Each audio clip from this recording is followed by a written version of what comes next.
Colossians chapter 3 and verse 17 will be a text that when I get there we'll kind of land in 3:17 to follow. So you might want to open up your Bibles to that. It's a good group for a Friday afternoon. Let me ask this question. Did moving our first session from 1 o'clock to 3:30 help? If it helped you with it, let's see a few hands. 2, 3, 4, 5, 6, 7, 8, 9, 10. Yeah, so it was a good move. Okay. Chapter 3, Mark? Chapter 3, Colossians 3. I questioned the wisdom of the retreat committee by putting me as a speaker on it. But at least they showed enough wisdom to only let me speak once and stop 3 times. So you're blessed in that way. My section, as we kind of enter into this, as we talked about it as a committee, was talking about the household codes in the New Testament. So we'll be kind of working in that area today. Since the time of the Reformation, biblical scholars have referred to the instruction given to husbands and wives, parents and children, masters and slaves as household codes. It seems to at least be used and not coined by Martin Luther as he hostafel, this table of household instruction or house tables. And each one of these passages in your New Testament that is this way contains apostolic instruction for how Christians are to live in society's most basic unit, the household, the family, right? And we know we've got household code in 1 Peter 2 through chapter 3, right? We're pretty familiar with household code in Ephesians, 5. Whether you want to debate about whether it starts at 21 or 22, it moves on into chapter 6, right? And then Colossians, those are kind of the 3 real big ones, right? Then there's a lot of people that will add sections in 1 Timothy. He'll address, the role of men and women in chapter 2. He'll talk about older men and older women as you move on through 1 Timothy. Titus chapter 2 can also kind of fit in there. And some using the submit language, because you see a lot of that in these house tables, would even kind of throw in Romans chapter 13 in that, because you're to submit to the governing authorities.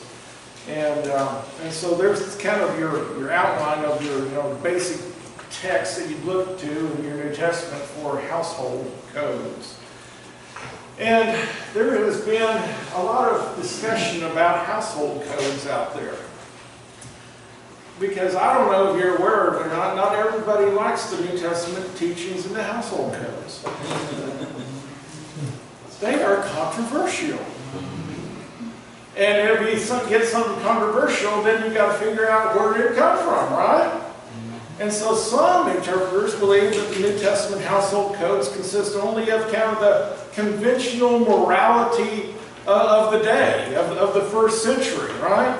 That, we know that the management of the household was kind of a common theme in antiquity, right? That there's, from Plato and Aristotle to Plutarch and Seneca, they wrote about households because they knew that if the household crumbles, the rest of society crumbles, right?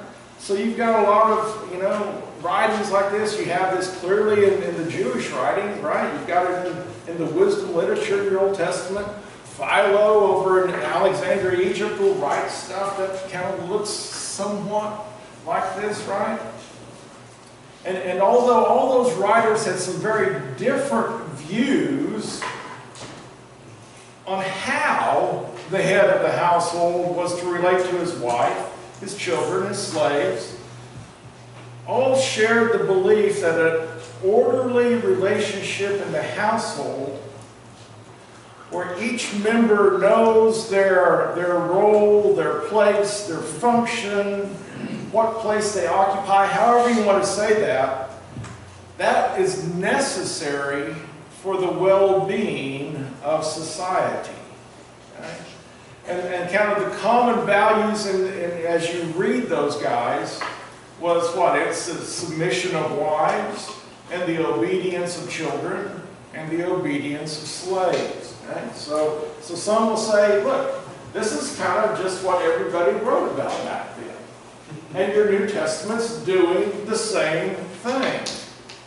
Let me suggest to you that the form of the New Testament household codes are widely found among the writings of the Greek moral philosophers, of these guys in antiquity, but the instructions are distinctly Christian.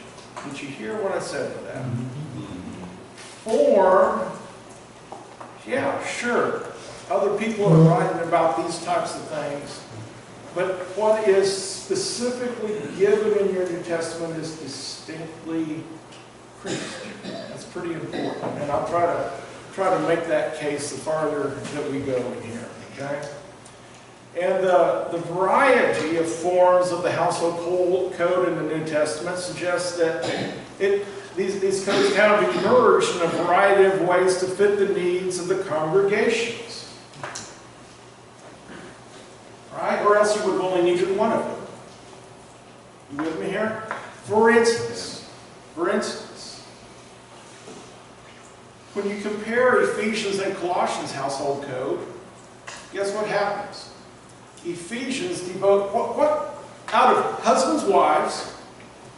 That's option A. You know, that's behind door number 1.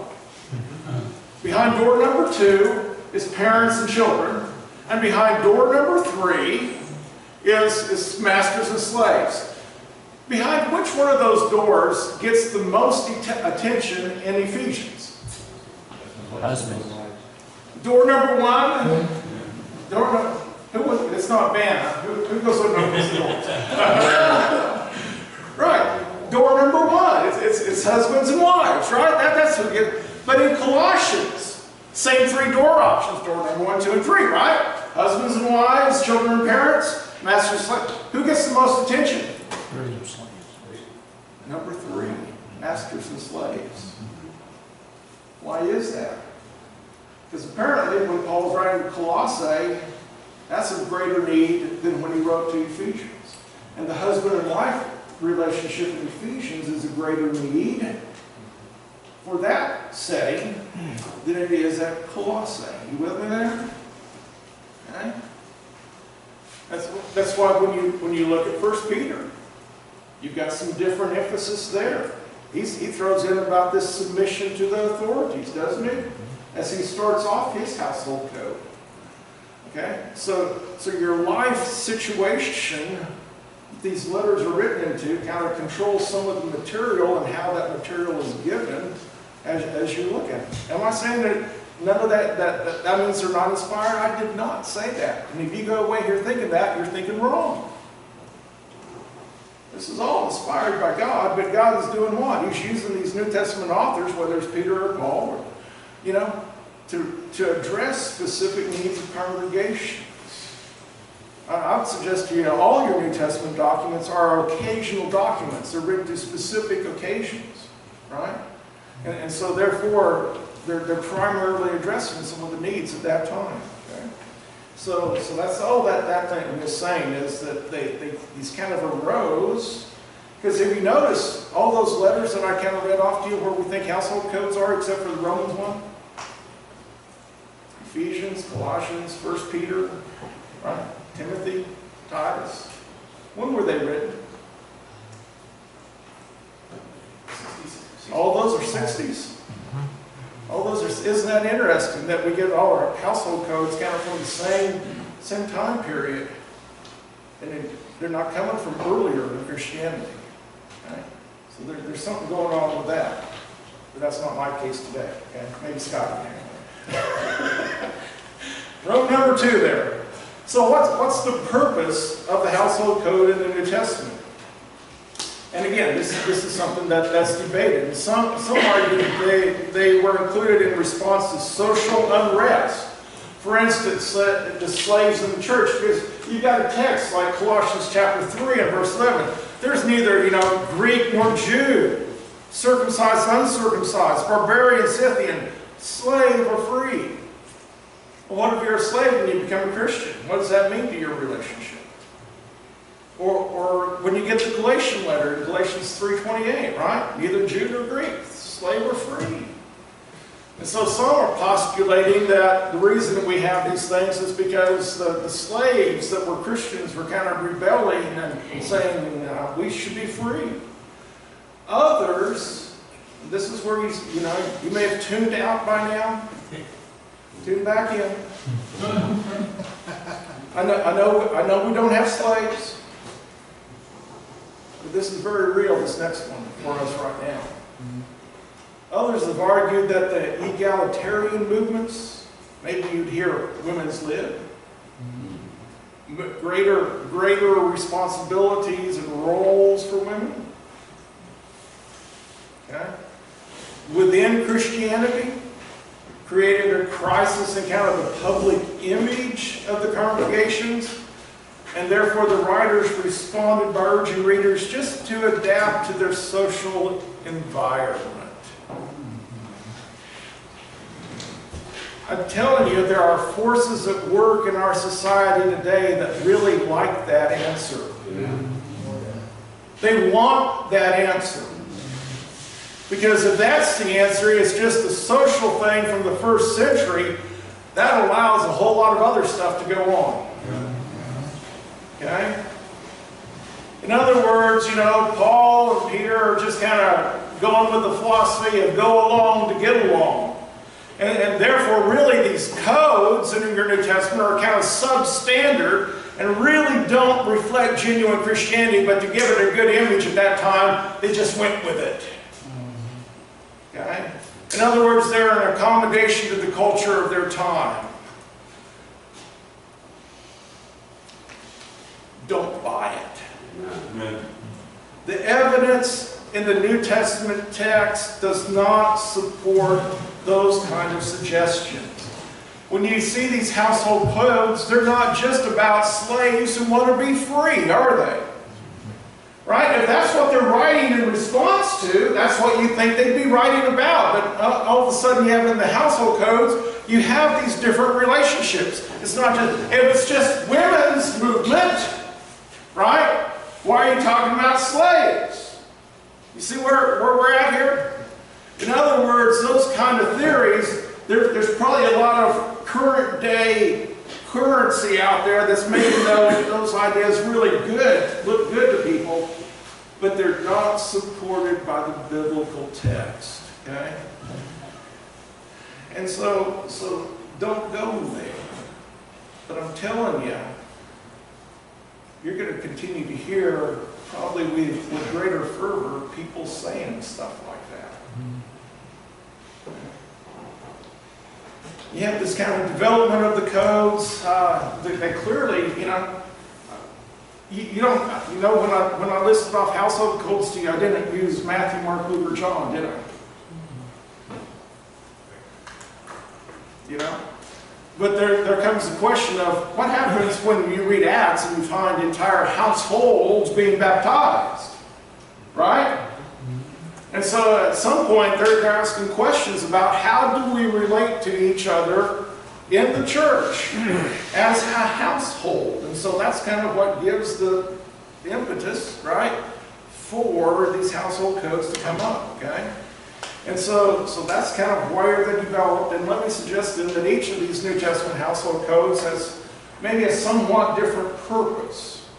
Right? There's kind of a missionary or apologetic purpose in Peter's, isn't there? Because, right, as he starts to do his household code, he's talking about you conduct yourselves among the Gentiles honorably.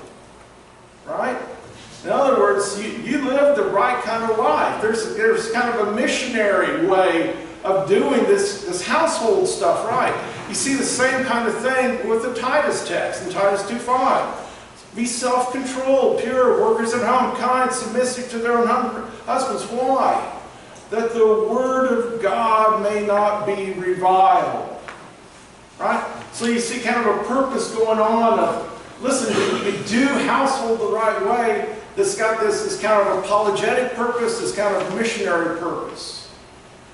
But when you get to Ephesians and Colossians, you got a little different purpose, right? I would suggest to you that the purpose of the household codes in Ephesians and Colossians is to help the church effectually actualize its new identity in Christ.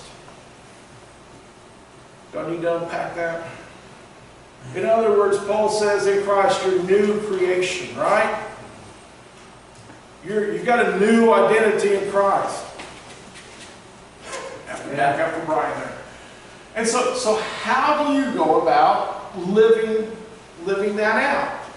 You know, how do you conduct yourself as new creation community? Not only as the church, but as households that are Christian, right? That are new creation. Okay? And I think you can see this in the text like Colossians chapter 3 and verse 10. You've put on the new self, right? And it's not going to be very many more verses before we get into the household code. Or in Ephesians chapter 4 and verse 1, you know, you walk in a manner worthy of the calling that you've been called. And then they drop down to verses 22 through 24. You put off the old self, you put on the new self. And you move into chapter 5. Be imitators of God as beloved children, right? And verse 15, look carefully how you walk. Not as unwise, but as wise. He's been really working on this. Is your lifestyle as new creation going on there. And pretty soon after 5:15, you're into the household code. Okay? So in other words, contextually, that looks like what you've got as purpose for. Now, if I had not moved, I might have explored this next area with you. But I moved and I didn't have time to explore it. Somebody else needs to do this, okay? In Ephesians, the household code is also connected with the larger theme of conflict between the church and the powers of evil.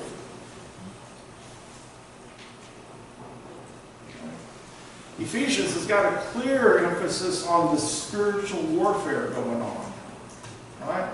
We're all familiar with the armor of God stuff out of Ephesians 6, but it's not just in Ephesians 6 that theme is running in Ephesians. And this household code really is kind of, there's connections going on with that, okay? Let me just dive a little bit in here to whet somebody's appetite to go after it, right? The powers have exerted a devastating impact on human relationship. And part of the purpose of the household code is to counteract that influence. Right? To stop the powers of evil and what they're doing to the household and get the household functioning as it ought to be, as God wants it to be. And so Paul's placed this household code of 5:21 to 6:9 just prior to his discussion of spiritual warfare that he starts at 6:10, right? Which I think forces us as readers of our New Testament to say there's at least a possibility of a connection between the two themes, right? Amen. Right? You've got to ask that question, don't you? And I would think that, you know, then you get some ideas of the powers of darkness has conspired to devastate the family. And that probably wasn't just the first century, was it? And the family continues to be a target of attack by the powers, such that the transformed relationships that Paul calls for can only happen as a result of the power of God enabling the Christian households to do and be what they ought to be. And so you move out of the household code in Ephesians right into this call to be strong in the Lord at 6:10. See, there's the basis for living out the specific obligations that Paul has instructed to be lived out in the household connotation. See, that could have been really good stuff. But that's not where we went going today, okay? And let me suggest to you that all the household codes redefine the nature of household relationships by grounding them in a relationship with Christ rather than, say, Greco-Roman moral philosophy or anything else out there in antiquity. In other words, that's why these are distinctly Christian. They are grounded in Christ. Okay? The form may look like other stuff happening in their world. But the fact that all these household codes continue to go back and say, we do this because of Christ, makes them distinctly Christian. And therefore, they're not just a reflection of culture, at least worldly culture, human culture, if you want to say it. They're a reflection of the culture that God wants. I'll live with that one. Okay? That's what they're about. And so that makes really these New Testament household codes, instead of a reflection of culture, it makes them very countercultural. Okay? You know, they kind of uphold and subvert these first century social status quo by redefining the terms in comparison to Christ. Okay? So they have some similarities, but they are also strikingly different. You know, there's, if you read the household codes out in the philosophical literature, everything's kind of directed at the head of the household. You know, he's got the power. He's got the authority. But here, you know, he also gave instructions to wives and children, slaves. There's a greater level of mutual responsibility and accountability in these kind of Christian households going on. And the husband's given some limitations upon his power, right? Because he's told to love his wife, but not only that, he's told to love her like Christ loved the church. Right? Okay? And although he's expected to have control over his children, you know, he's got some warnings about going too far in that. Don't provoke them. Right? And the Romans certainly expected the slaves to obey their masters, but they didn't try to make that a moral or religious kind of obligation, as the New Testament does. Slaves, obey your masters. Right? And it's all based in the Lord. So let me say it again. The most important difference as you come to your New Testament household codes is the basis of the Lordship of Jesus. Amen. Okay? And that's what makes them Christian, and that's what makes them more than just a cultural expression. Okay? So, have you found Colossians 3:17 by now? I gave you plenty of time. And how am I supposed to end in 5 minutes? I'm just getting warmed up, Jim. Preach on, you got lots of tape. Households living out the Lordship of Jesus. I'm going to start you at 3:17. Doing all in the name of the Lord. Whatever you do in word or deed, do everything in the name of the Lord Jesus, giving thanks to God the Father through Him. See, that's kind of a big, all-inclusive thing, isn't it? It provides guidance for the way that Christians are to bring all of life under the Lordship of Jesus. Right? Again, in Hellenistic household codes, you put yourself under the ruler of the house. But in Christian household codes, you put yourself under the Lordship of Jesus. And that's this kind of explicit and repeated basis for the behavior that calls for in chapter 3, verse 18 on down to 4:1. In fact, I think 7 times out of 9 verses, just do your own counting, you're going to find Lord pop up in Colossians. I mean, he's just really making sure that you do this thing because Jesus is your Lord. Amen. Right? Okay? And so this section kind of brings out some concrete ways in which believers can offer and affirm a life that is for the lordship of Christ. Or you can say it this way.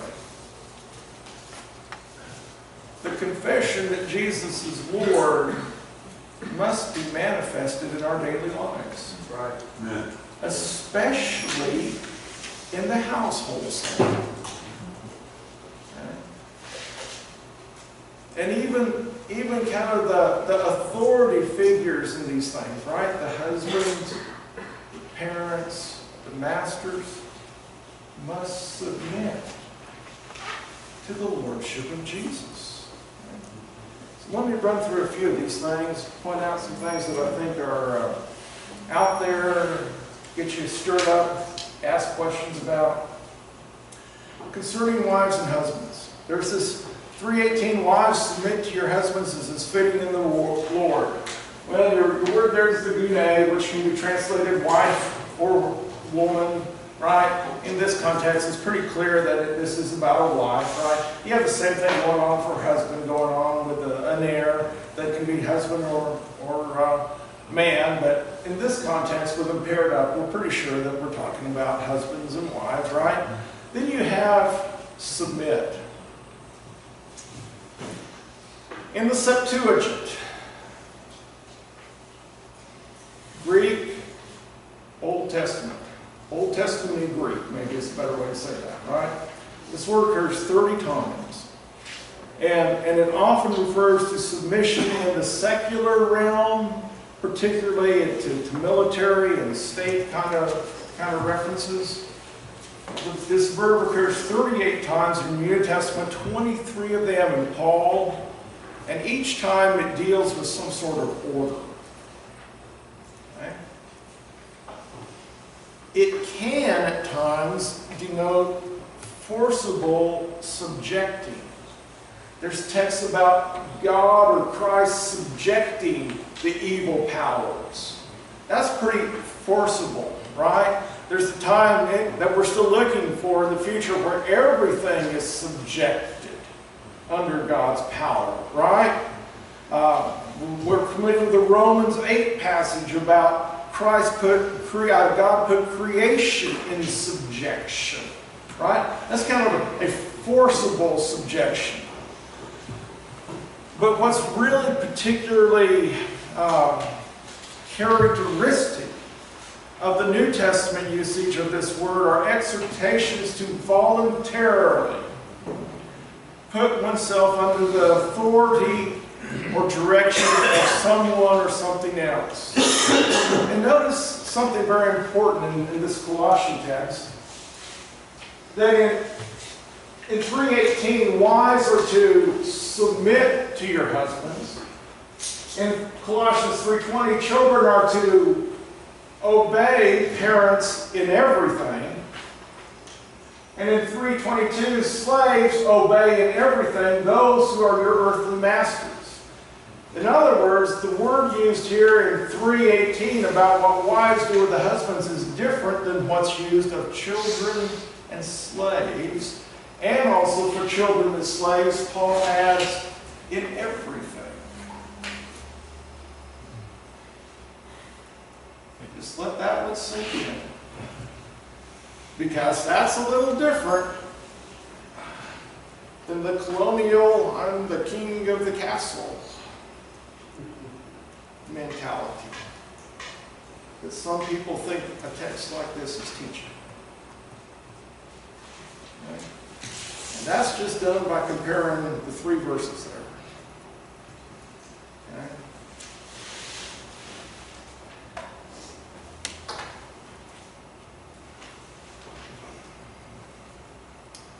And you submit characteristically then and voluntarily to an authority figure.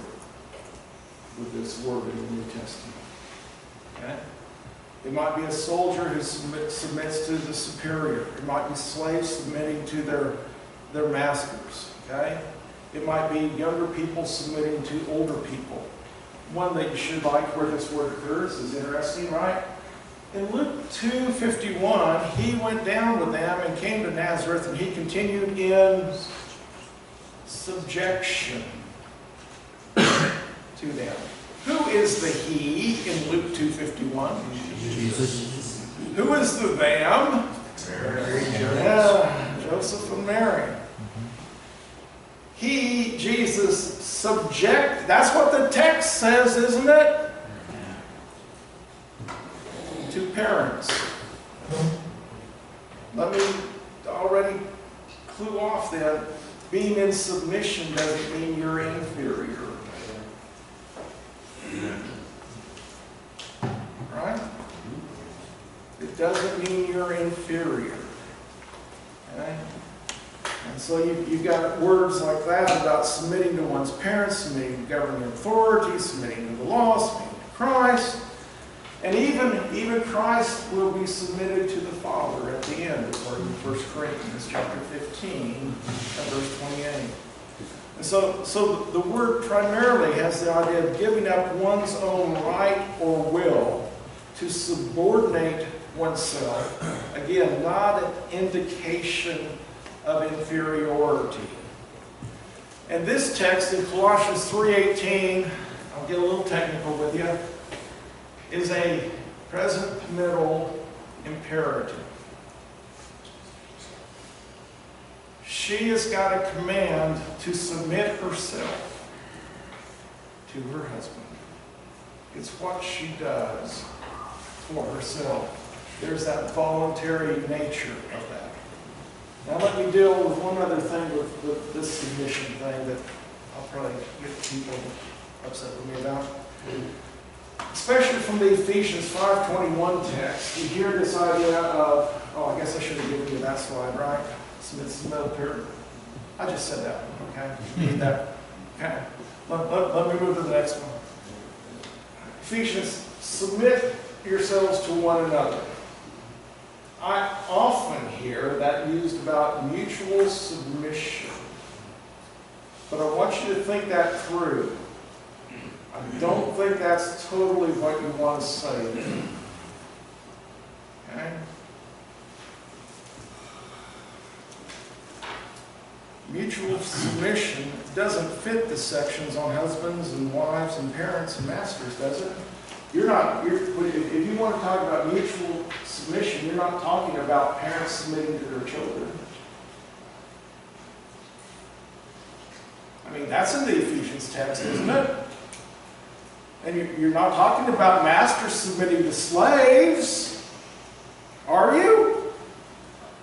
That's not going on that's in Ephesians. Right? So already you know that trying to slap on it, what a lot of people I hear put slap on it, really doesn't fit the context. And also let me suggest to you that the pronoun of one another is not always fully reciprocal. Okay? For instance, in Galatians 6:2, you bear one another's burdens. Does that mean that we give everybody else all of our burdens and everybody else gives me all their burdens? Now I'm seeing some heads shake now. We know that, right? The command to bear one another's burdens may mean, man, I've got a real burden. And, man, I'm going to tell Scott about it. Because Scott can handle that. But I may not tell Royce about that. Because I'm not sure Royce can handle that one yet. Right? It's not... I had... Wednesday night, I had a brother that had been trying to get a hold of me and kept telling me to call him. And I finally called him. How you doing? Well, I'm doing great, but the family's doing terrible. Wife, vasectomies, cancer. The one that really got me was my oldest child that's been married for 8 years and is 30 years old now thinks that he is a she. I've known this brother for over 30 years. Breaks my heart. He's not telling that to everybody, and I'm not telling you who he is. I'm not telling you where he is. But he needs somebody to bear his burdens. And I got a phone call. But you don't just hold everybody with that message, now do you? In other words, submit to one another. It just doesn't work. That it's just this total mutual submission going on. I think what he's talking about is people on both sides have responsibilities and duties. That's the submit part, right? Husbands, parents, masters have authority, leadership, but they've also got responsibility. It's not just privilege and power. It doesn't mean you can be heavy-handed and oppressive and mean, okay? And headship stays with the husband, right? Guided by the example of Christ. Submission is always one-directional in respect to authority, right? And so this is calling for submission within divinely ordered relationships, okay? And let me give you one more thing on this. So a lot of people are thinking that hupostaso, submit, should be restricted to something like the meaning of respect. But he's saying more than that here. All right? The wife is going to put herself under her husband in recognizing and living out an order established by God himself within the marriage relationship. Okay? And so, you've got the teaching in 1 Corinthians chapter 11, verse 3. I want you to understand that the head of every man is Christ. And the head of a wife is her husband. And the head of Christ is God. Right? There is a line of authority going on. And he tells his wife in Colossians 3:18, you submit to your husbands as is fitting in the Lord. Okay? The wife's submission to her husband is always conditioned by this higher submission that she owes to the Lord. Right? In other words, this clause explains why this submission is necessary. And she is to submit herself because it's the kind of behavior that's fitting for those who live in the realm or the sphere of the Lord. Okay? Okay, I just got through wives. I've got a lot of other groups to talk about. But I'm out of time. He gave you extra time. We're at a men's retreat on these got to get husbands, all right? Husbands, love your wives. Right? Don't be harsh with them. You see, requiring the wives to submit to their husbands matches kind of that widespread cultural thing, teaching about marriage, requiring husbands to love their wives does not match what was going on in culture.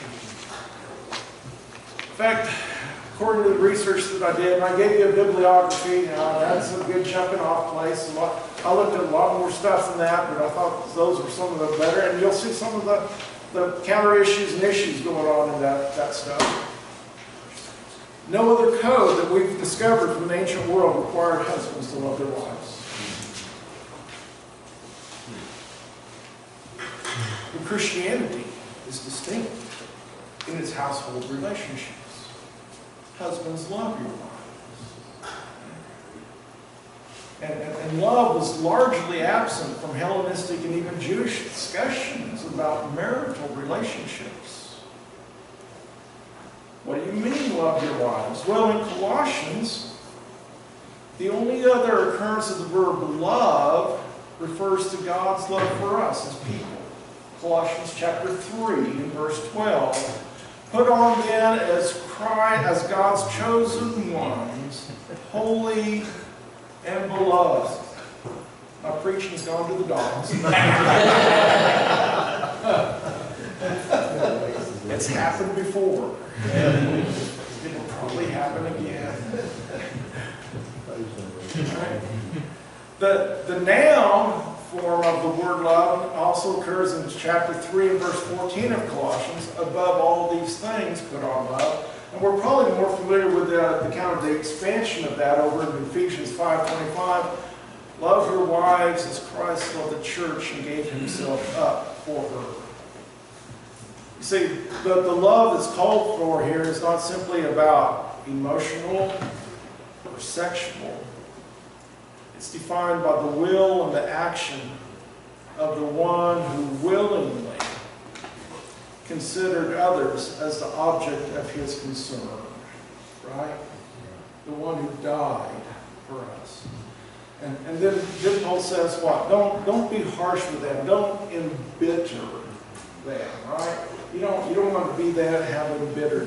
And that's the basic sense of the word here. Is don't make them bitter. Don't make them sour, right? Somebody said, don't call your wife sugar and honey and then treat them like vinegar. Okay? Don't do that to them. Okay? In other words, to love one's wife will mean to put her interests above yours. Right? That's what Christ did. All right. Well, I've probably used enough time. I need to get into children and parents and masters and slaves so much, but I think this is probably a good point to cut off. So, thank you all for your patient willingness to listen.